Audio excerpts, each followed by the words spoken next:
Sejam bem-vindos, estudantes e estudantes, para mais uma aula aqui no canal do Professor Vitor, Biologia entre outras coisas. E hoje a gente vai tratar de mais um sistema do corpo humano, conhecido como sistema urinário, ou aparelho urinário, ou sistema excretor, beleza? Esse aparelho é responsável por produzir nossas excretas e eliminá-las, né? Ele faz isso filtrando o nosso sangue, a gente vai falar como que essa filtragem acontece daqui a pouquinho. E ele é responsável por alguns problemas que a gente pode ter também, como por exemplo as famosas pedras no rim, ou as cólicas renais, né? E a cistite, né? As inflamações aí do nosso aparelho urinário. Vamos falar dele com calma, eu vou trazer para vocês uma apresentação bastante ilustrada. E como sempre, né?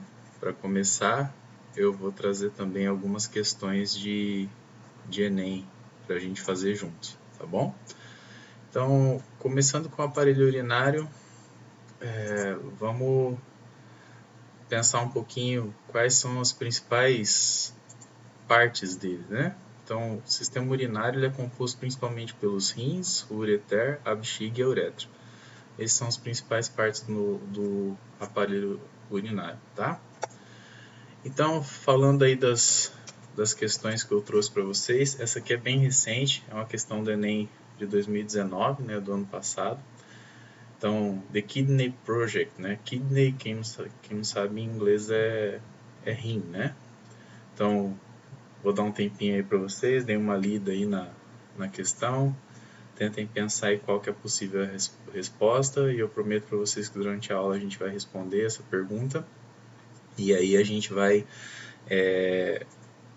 resolver no final, mostrando qual que é a alternativa correta, certo? A segunda questão já é do Enem de 2015, e ela conta uma história aí introduz uma historinha de um grupo de alunos que está perdido durante uma saída de campo do guia, né? E eles estão com sede e pede para vocês, nas alternativas, pensarem o que o sistema urinário desses estudantes está fazendo naquele momento, tá? Escolha uma alternativa também. E aí, como sempre, eu peço, mas ninguém atende, né? Tudo bem, a gente não para de pedir, o professor é assim. Se vocês puderem, deixem lá nos comentários o que vocês... qual das questões das alternativas que vocês escolheram antes de assistir a aula. Me falem aí se vocês acertaram e depois, no final da aula, se a alternativa que vocês escolheram é a que eu coloquei lá no final para vocês. E já que você vai fazer isso, se você for fazer isso, aproveita e segue o canal, né? Deixa um joinha aí que se você tiver inscrito e curtindo os vídeos, eu consigo pensar melhor e entender melhor o que vocês estão gostando ou o que vocês não estão gostando para colocar à disposição para vocês nas próximas aulas, tá? Então, o que acontece, né, ao ingerirmos água? Deixa eu tirar da frente aqui. Ao ingerirmos água e sal, a concentração tem que ser mantida pelo sistema urinário. Se os rins não funcionam bem, a gente tem que passar por um processo que é chamado de hemodiálise. O que é diálise? Vamos falar primeiro da diálise. É a separação de substâncias em soluções por membranas semipermeáveis. Então a gente tem uma solução com várias substâncias. Essa solução passa por uma série de membranas semipermeáveis e parte dessa solução é separada, parte não, certo? A hemodiálise é uma máquina que faz isso com o nosso sangue, né? Hemo vem de sangue. A máquina faz a transferência das excretas do sangue para o líquido de diálise e não permitindo que saia do sangue os elementos figurados, que são as hemácias, os glóbulos brancos, né? As plaquetas, que são a parte sólida do nosso sangue. O líquido deve ter a mesma concentração dos outros solutos. Por exemplo, no nosso sangue a gente tem glicose. A glicose é um alimento que está sendo distribuído para nossas células. Se na hora de passar pela máquina a glicose for retirada, isso vai trazer problema de hipoglicemia para quem está fazendo a hemodiálise. Então a concentração do líquido que tem dentro da máquina tem que ser a mesma do que a do sangue do paciente. para que a quantidade de glicose no sangue do paciente seja mantida a mesma, né? Então, sai o que precisa sair e fica o que precisa ficar. É isso que a hemodiálise faz. A hemodiálise ela é necessariamente feita por pessoas cujos rins não estão funcionando bem, né? Então, a pessoa cujos rins não estão funcionando bem é ligada a essa máquina, que é quem faz a hemodiálise. Essa máquina vai fazer o papel dos rins dessa pessoa, tá?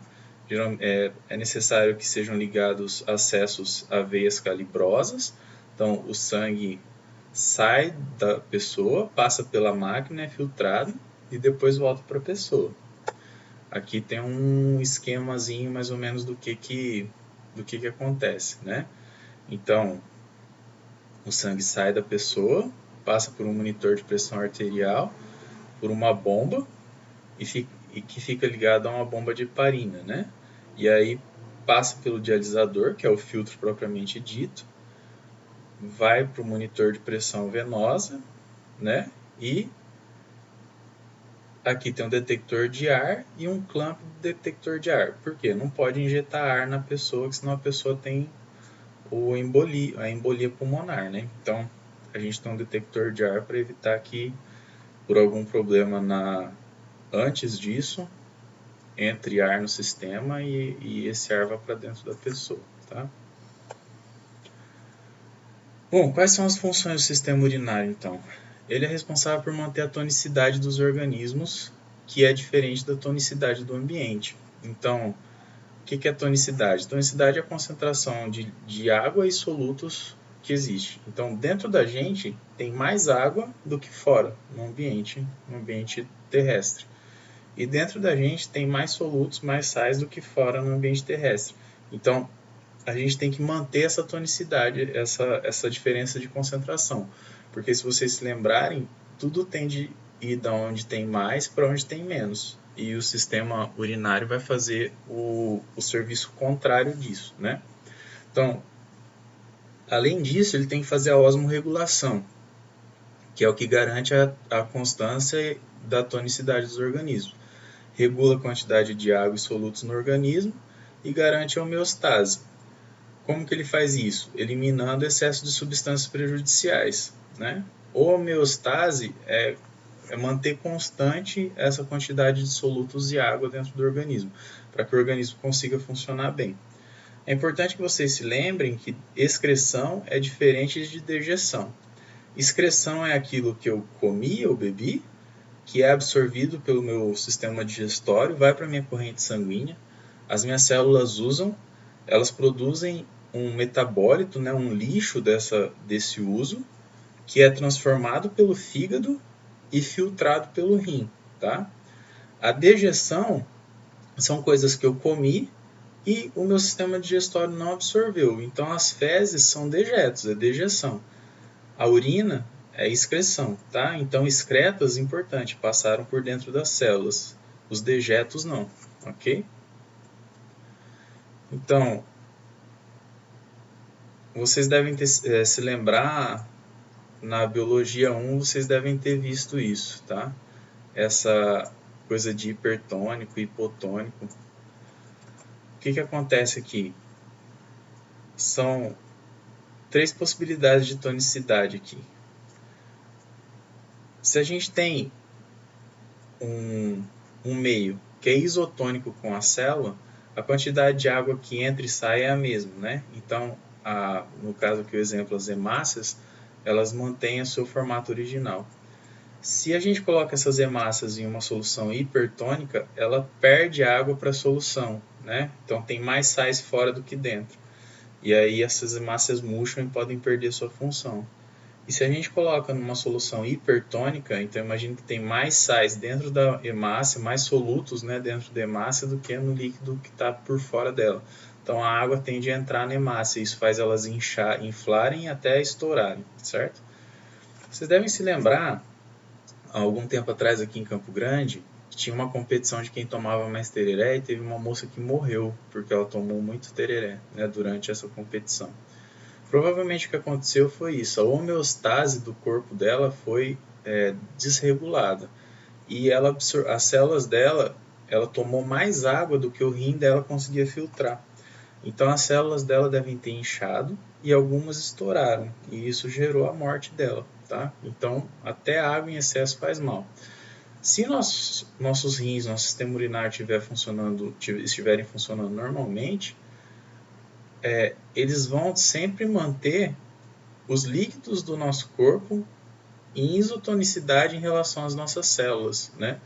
O que vai manter as nossas células nos seus formatos originais e impedir que elas murchem ou estourem, né? Então sempre o excesso de água é retirado, jogado fora, e se tiver pouca água, esse sistema urinário segura a água para que ela não seja jogada fora, certo?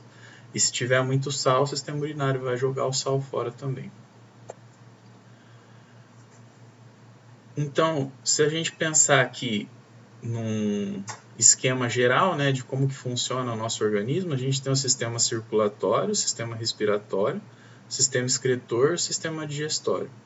Os alimentos entram pelo sistema digestório, são absorvidos pelo sangue, circulam no sangue pelo sistema circulatório, que é oxigenado pelo sistema respiratório, e as excretas criadas pelo metabolismo do nosso organismo são filtradas pelo nosso sistema excretor e jogadas fora pelo nosso sistema excretor urinário, ok?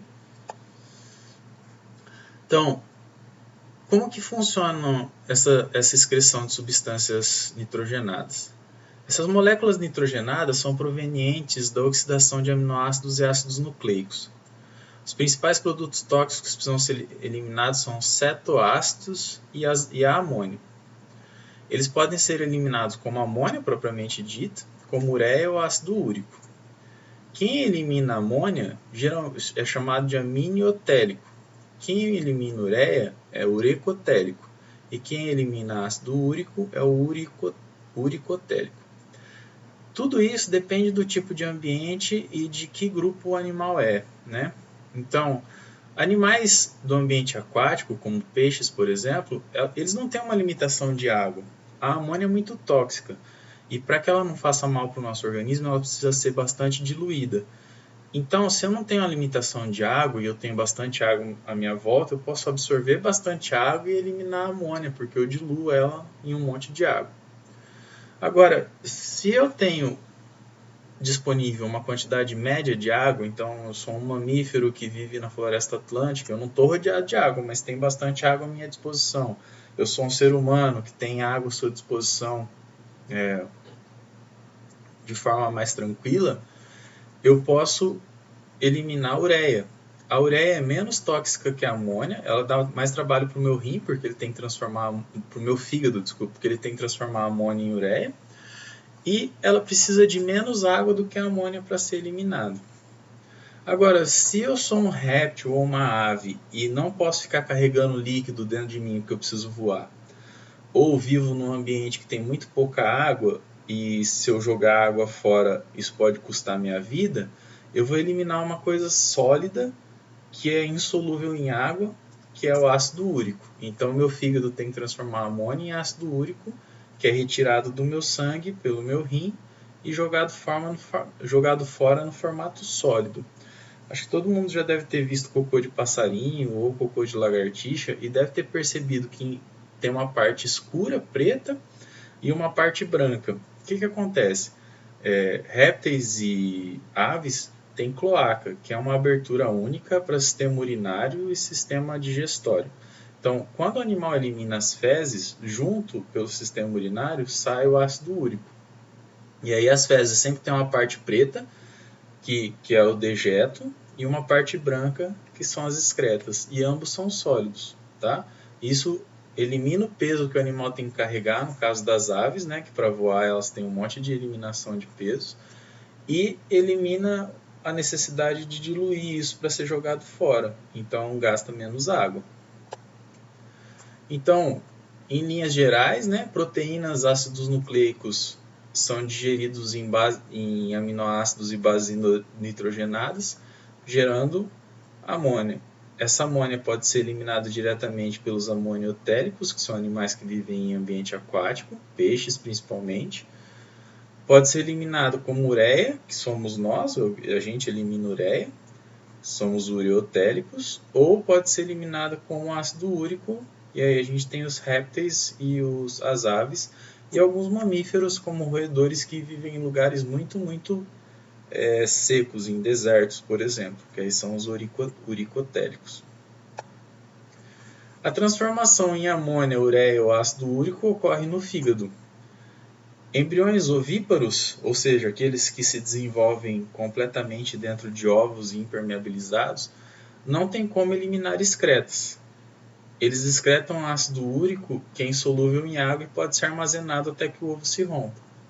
No caso dos mamíferos placentários, as excretas dos filhotes são lançadas no sangue da mãe, e o sistema urinário da mãe filtra e elimina as excretas de ambos. Então, se vocês se lembrarem lá das aulas de reprodução humana, o embrião humano se desenvolve ligado a uma placenta, e essa placenta é um órgão formado por tecidos do embrião e da mãe, aonde tem vasos sanguíneos que se entrelaçam e fazem trocas. Então as excretas que vêm do embrião pelo cordão umbilical passam para a mãe, e a mãe vai filtrar essas excretas através do seu rim, que jogar fora através da sua urina.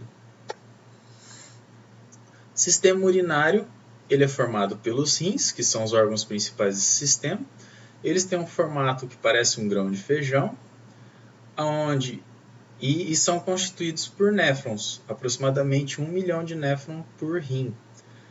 Né? Então ele é dividido em partes, como por exemplo córtex e medula.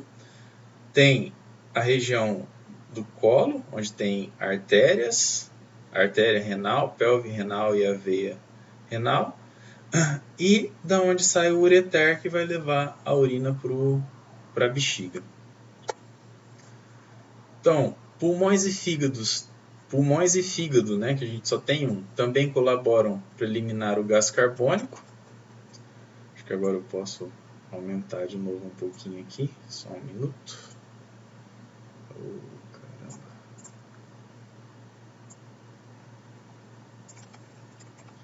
Então, pulmões e fígado também colaboram com o sistema urinário, eliminam gás carbônico através das trocas gasosas, no caso do pulmão, e o fígado inativa substâncias tóxicas, como o álcool, por exemplo, que é oxidado lá no fígado.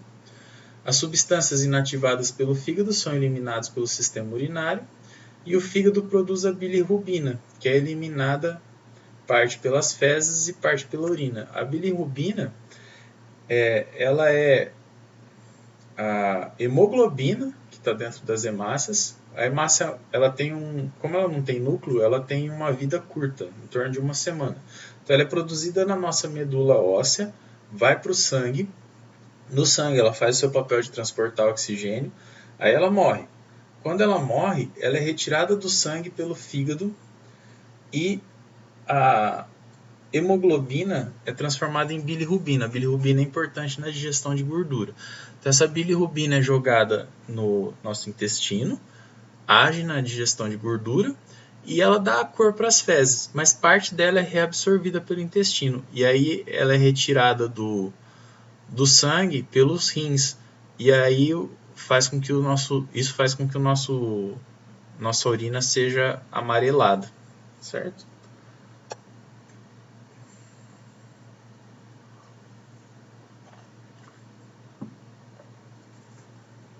Então, eliminar a ureia produzida pelo fígado, osmorregulação são funções do nosso sistema urinário.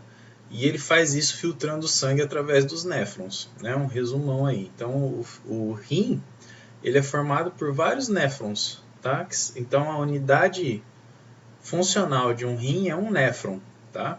E ele chega a ter 1 milhão de néfrons por rim. Então, como é que é feita essa filtragem? Lá dentro do glomérulo,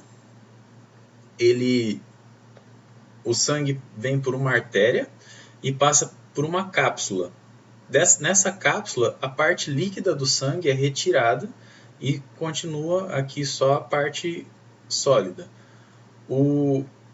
Essa parte líquida vai passar pelas partes do néfron, onde vai ser absorvido, vão ser reabsorvidos a água, vai ser reabsorvido íons, vai ser reabsorvido glicose, proteínas, por exemplo, coisas que não precisam sair no na urina, que não podem sair na urina. Na verdade, a urina, essa parte é importante para a gente, ela não vai para a urina. E o que não foi reabsorvido é o que vai ser colocado na bexiga para ser urinado depois, tá? Bom, o néfron, ele tem duas partes, o corpúsculo renal, o glomérulo renal e capilares que são envolvidos pela cápsula renal glomerular. Essa aqui é uma parte, que é o corpúsculo renal. E o túbulo néfrico, que é formado pelo túbulo contorcido proximal, alça néfrica e túbulo contorcido distal. Então, olha lá, a cápsula renal, o túbulo contorcido proximal, passa pela alça néfrica, túbulo contorcido distal e ducto coletor. Então, vários néfrons se ligam nesse ducto coletor. Cada raminho desse aqui seria um néfron, tá? Então, o sangue vem pela arteríola aferente, passa pela cápsula renal, é filtrado. E aí ele continua se entrelaçando pelo túbulo e pela alça. E nesse entrelaçamento ele vai fazer a reabsorção e a secreção, tá? Então, esse glomérulo tem três funções: filtração, reabsorção e secreção. Filtração, onde a parte líquida é separada. Reabsorção, onde parte dessa parte líquida é reabsorvida junto com glicose, proteínas e solutos que não devem ser jogados fora. E ele faz secreção de íons potássio para regulação da bomba sódio-potássio e faz secreção de ácidos para redução da acidez do sangue. Então, isso acontece nessa estrutura minúscula aqui, tá? Tudo isso é controlado por hormônios. Então, os rins, eles filtram todo o nosso sangue cerca de 60 vezes por dia. Então, imagina aí que você pode ter de 4 a 6 litros de sangue no seu corpo. Ele sendo filtrado 60 vezes, a gente vai ter então 180 litros de sangue que passam pelo rim, né? Só que se a gente for... Imagina que você passe o dia juntando urina. Você vai perceber que você vai fazer aproximadamente 2 litros de urina. Então, quer dizer, 99% daquilo que seu rim filtra é reabsorvido. E essa alta capacidade de reabsorção e concentração são características importantes do nosso rim. O quanto será reabsorvido é controlado pelo hormônio antidiurético, que é o ADH. Ele é produzido no hipotálamo. E uma coisa interessante é que o álcool inibe sua produção. Então, vocês já devem ter percebido, adultos, quando estão ingerindo bebida alcoólica, acabam indo muito ao banheiro, sentem muita vontade de ir ao banheiro. Por quê? O álcool vai lá no hipotálamo e inibe a produção do ADH, e isso faz com que a quantidade de urina aumente, porque a reabsorção de líquido na filtração glomerular é reduzida. Além disso, tem a aldosterona, que é produzido nas glândulas suprarrenais e que faz a reabsorção de sódio, o que faz com que mais água seja reabsorvida também. Então, outro hormônio que faz com que reduza a quantidade de urina, tá? Então, essa urina toda vai para a bexiga. A bexiga, então, tem 2 orifícios uretrais, porque vem dos 2 rins. Tem um músculo detrusor, que vocês já devem ter percebido, se você fizer força, sai mais urina ou menos urina, né? E é lógico que isso é a maior parte por causa dos músculos abdominais que a gente contrai na hora de fazer a urina. Ela tem um esfíncter, que é o que faz com que a urina não saia se a gente não tiver vontade. A gente demora um tempo para aprender a controlar isso, né? A criança lá pelos 2, 3 anos que vai começar a pedir para ir no banheiro. E isso sai pela uretra. O comprimento da uretra vai depender do sexo da pessoa, né? Então, a mulher, ela tem a uretra mais curta, e aí por isso ela é mais suscetível a possíveis infecções na uretra e na bexiga, né? Infecção e inflamação na bexiga recebe o nome de cistite, né?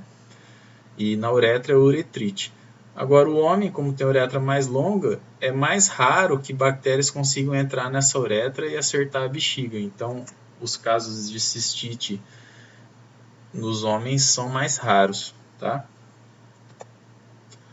Bom, só para vocês saberem, aqui é onde fica o hipotálamo, então essa parte do nosso cérebro produz o ADH que vai agir lá nos rins, né? É interessante essa possibilidade, né? Uma coisa que é produzida no cérebro, cai na corrente sanguínea e vai agir nos rins. E aqui são as glândulas suprarrenais, sobre renais rins, né? Que produz a aldosterona, beleza? Além da adrenalina, mas aí a gente vai falar lá no sistema hormonal, tá? Bom, voltando para as questões lá do começo da aula, o The Kidney Project é um projeto realizado por cientistas que pretendem desenvolver um rim biônico que executará a maioria das funções biológicas do órgão. O rim biônico possuirá duas partes que incorporam recentes avanços da nanotecnologia. Filtração de membrana... Recentes avanços da nanotecnologia. Filtração de membrana e biologia celular. Esse projeto significará uma grande melhoria na qualidade de vida para aquelas pessoas que dependem de hemodiálise para a sobrevivência. O dispositivo criado promoverá diretamente a remoção da ureia, parece promissor, né? Excreção de lipídios, gordura na urina, não dá, não vai acontecer, tá? Síntese de vasopressina, a gente nem falou de vasopressina em lugar nenhum, né? Transformação de amônia, quem transforma a amônia? É o fígado, né? Fabricação da aldosterona, a aldosterona quem faz são as suprarrenais, então a resposta certa é remoção de ureia, ok? Próxima questão. Durante uma expedição, um grupo de estudantes perdeu-se de seu guia. Ao longo do dia em que esse grupo estava perdido, sem água e debaixo do sol, os estudantes passaram a sentir cada vez mais sede. Consequentemente, o sistema excretor desses indivíduos teve um acréscimo em um dos seus processos funcionais. Nessa situação, o sistema excretor dos estudantes. Então, imagina, você está numa situação que não tem água disponível, você está morrendo de sede. O que seu sistema excretor vai fazer? Vai aumentar a filtração glomerular? Não, né? Vai produzir um volume maior de urina? Não, você não vai jogar a urina fora. Produzir urina com menos ureia? Menos ureia quer dizer que a urina é mais diluída, quer dizer, você está gastando mais água para jogar menos excreta fora. Não. Produzir urina com maior concentração de sais? Sim, se eu produzo uma urina com menor concentração de sais, eu estou economizando água para jogar minhas excretas fora, ok? Então é isso que acontece. Beleza, gente? Agradeço aí aos que assistiram mais essa aula. Se vocês puderem curtir e seguir o canal, será bom. E se puderem comentar, deixar sugestões também são bem-vindas, beleza? Um grande abraço a todos aí. Não parem de estudar, o Enem está chegando e a gente precisa se sair bem nele. Um abraço, tchau, tchau.